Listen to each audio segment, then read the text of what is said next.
राधे राधे दोस्तों, आज मैं आपके लिए लेकर के आई हूँ कान्हा ने खेली भाभी संग होली। तो आइए कहानी को शुरू करते हैं।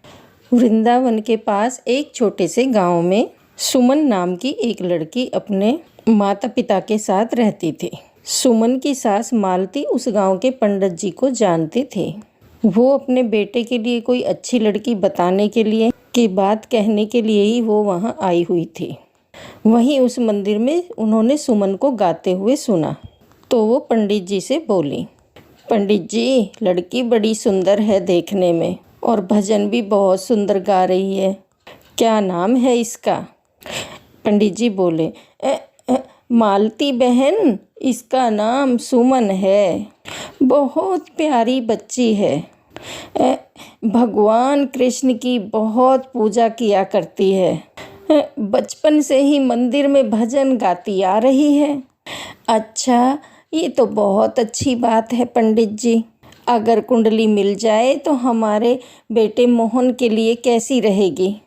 ये तो आपने बहुत उत्तम बात कह दी मालती बहन। हैं, लगता है भगवान कृष्ण भी यही चाहते हैं। आप कहो तो मैं अभी बात करवा देता हूँ। यहीं पास में ही सुमन का घर है। हाँ, क्यों नहीं पंडित जी, चलिए पहले सुमन से मिल लेते हैं, फिर उसके बाद उसके माता पिता से भी मिल लूँगी। सुमन बिटिया, जरा इधर आओ। ये मालती बहन है। नमस्ते बेटी, मुझे तुम्हारे माता पिता से मिलना है। जी, मैं आपको भी घर ले चलती हूँ। सुमन मालती बहन और पंडित जी को घर ले जाती है। पर घर जाकर जब मालती बहन सुमन का हाथ अपने बेटे के लिए मांगती है तो सब हैरान रह जाते हैं। हमारी सुमन के तो भाग्य खुल गए, जो इतने बड़े घर का रिश्ता आया है। ये सब भगवान कृष्ण की ही कृपा है। बहन जी, हमारी बेटी तो बहुत खुश नसीब है जो आपके घर का रिश्ता हमारी सुमन के लिए आया। हमें ये रिश्ता मंजूर है। तो बस ठीक है, मैं घर जाकर सबसे इस बारे में बात करती हूँ और फिर उसके बाद जल्दी ही शादी का मुहूर्त निकलवा लेंगे। और फिर कुछ दिनों में भगवान श्री कृष्ण के आशीर्वाद से सुमन की शादी धूमधाम से संपन्न हो जाती है। विवाह होकर वो पहली बार वृंदावन आती है। अगले दिन पग फेरे की रस्म के लिए मायके से उसके चचेरे भाई बुलाने आ जाते हैं। सुमन अपने माता पिता के घर पहुंचती है। सुमन के माता पिता भी अपनी बेटी को खुश देखकर बहुत ज़्यादा खुश थे। मेरी बच्ची, तू इतनी खुश है, तुझे देखकर हम भी बहुत खुश हैं। माँ, मैं जानती हूँ कि ये सब भगवान कृष्ण के आशीर्वाद से ही हुआ है। मेरे जीवन में ये सारी खुशियाँ उन्होंने ही दी हैं। हाँ, ये तो तू सच कह रही है बेटी। तभी मोहन सुमन को लेने आ जाता है। प्रणाम माँ जी। प्रणाम पिताजी। आओ, आप बैठो, मैं आपके लिए शरबत लाती हूँ। उसके बाद सुमन अपने मायके से ससुराल चली जाती है विदा होकर। उसे चलते चलते शाम हो गई। उसने वृंदावन के यमुना किनारे बैलगाड़ी रोक दी। सुमन, तुम कुछ देर यहाँ पेड़ के पास बैठो, मैं सामने यमुना में स्नान करके आता हूँ। माँ ने कहा था कि वापसी में मैं यमुना में स्नान और पूजा करके वापस लौटूँ। वहाँ सामने ही है, कोई परेशानी हो तो मुझे आवाज़ दे देना। अच्छा, ठीक है। नहीं, मुझे कोई परेशानी नहीं होगी। आप आराम से स्नान करके आओ और पूजा करके आओ। मैं यहाँ पेड़ के पास ही बैठी हूँ। सुमन का ससुराल बस थोड़ी दूर पर ही था, इसलिए सुमन ने घूंघट निकाल लिया और वहीं पेड़ के पास बैठ गई और वहीं पर बैठी बैठी मन ही मन विचार करने लगी कि मेरे ऊपर प्रभु की कितनी कृपा थी। मैंने उनकी इतनी पूजा की और उनकी कृपा से मेरा विवाह भी वृंदावन में ही हो गया। वर्षों से कान्हा जी को मानती आई हूँ, परंतु अब तक उनसे कोई रिश्ता नहीं जोड़ा। मैं कान्हा जी को क्या कहकर बुलाऊं? उनकी उम्र क्या होगी? लगभग 16 वर्ष के तो होंगे ही।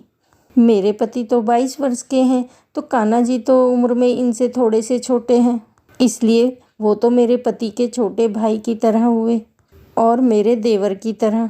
इसका मतलब कान्हा जी मेरे देवर है। हाँ हाँ, ये बात मैंने अब तक सोची ही नहीं। बस अब आज से कृष्ण जी मेरे देवर हुए तो मैं उन्हें अपना देवर कह के ही पुकारूंगी। सुमन कान्हा जी से नया संबंध जोड़कर बड़ी प्रसन्न हुई और मन ही मन उनसे बोली, देखो आज से मैं तुम्हारी भाभी और तुम मेरे देवर हो। देखो कान्हा जी, अब मैंने आपसे भाभी वाला रिश्ता जोड़ लिया है, इसलिए देवर जी मेरा बहुत मन है कि आप मुझसे भाभी भाभी कहकर पुकारें। मेरा छोटा सा प्यारा सा देवर मुझे भाभी भाभी कहकर पुकारे, मैं तो बस यही इच्छा रखती हूँ। सुमन इतना अपने मन में सोच ही रही थी कि तभी एक 10 से 12 वर्ष तक का बालक सुमन के पास आया। भाभी भाभी भाभी भाभी। सुमन अचानक से भाभी भाभी सुनकर हैरान रह गई। अरे वृंदावन में तो मैं नहीं हूँ, ये मुझे भाभी भाभी कहकर कौन बुला रहा है? नहीं नहीं, घूंघट उठाकर नहीं देख सकती, गांव के किसी बड़े बूढ़े ने देख लिया तो अच्छा नहीं लगेगा। बालक बार बार भाभी भाभी कहकर पुकारता और सुमन कोई उत्तर नहीं दे रही थी। भाभी तनिक अपना चेहरा तो दिखाई दे। ये बालक तो बड़ी जिद कर रहा है, लेकिन उस बालक ने घूंघट उठा ही दिया और सुमन का चेहरा देखकर उस बालक ने भाभी भाभी कहकर वहाँ से भाग गया। थोड़ी देर में सुमन का पति मोहन आ गया। सुमन ने सारी बातें मोहन को बताईं। कोई बात नहीं, शरारती बच्चा होगा, और फिर बच्चे तो शरारत करते ही हैं। खैर छोड़ो, तुम घबराओ नहीं, अब मैं हूँ, अब कोई नहीं आएगा, चलो हम घर चलते हैं। सुमन ने मोहन की बात पर गौर किया और सोचा कि शायद शरारती बच्चा होगा, कि शायद छोटा बच्चा है, शरारत ही कर रहा होगा, इसलिए उस बात को सुमन ने बहुत ज़्यादा नहीं सोचा। फिर उसके बाद दोनों घर लौट आए।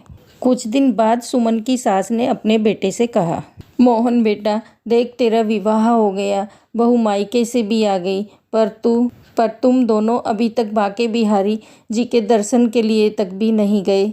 मैं सोच रही हूँ सुमन के माता पिता को भी वहीं बुला लेते हैं, सब एक साथ मिलकर मंदिर में दर्शन करेंगे तो खूब आनंद आएगा और सुमन भी खुश हो जाएगी। ठीक है माँ, मैं मंदिर जाने का सारा इंतजाम कर लेता हूँ। अगले दिन सब मिलकर कृष्ण भगवान के मंदिर में जाते हैं। सुमन बहुत खुश थी और जब उसने बांके बिहारी जी की ओर देखा तो बांके बिहारी जी की जगह वही बालक मुस्कुराता हुआ दिखाई दिया। तो सुमन एकदम से हैरान रह गई। ये तो वही बालक है जो उस दिन मुझे भाभी भाभी कहकर पुकार रहा था। माँ जी, मैं उस दिन ऐसे ही यमुना किनारे बैठी हुई सोच रही थी कि कान्हा जी मेरे देवर हैं और वो मुझे भाभी भाभी कहकर पुकारें। मैंने उनसे अपना देवर भाभी का रिश्ता जोड़ा और उस दिन उन्होंने मुझे सचमुच देवर के रूप में दर्शन दिए। मैं कितनी अभागी हूँ, कान्हा जी को पहचान ही नहीं पाई। सुमन बेटी, तेरी पूजा का फल भगवान कृष्ण ने तुझे दे दिया। अब से वो तेरे देवर बनकर ही रहेंगे और तू उनकी भाभी।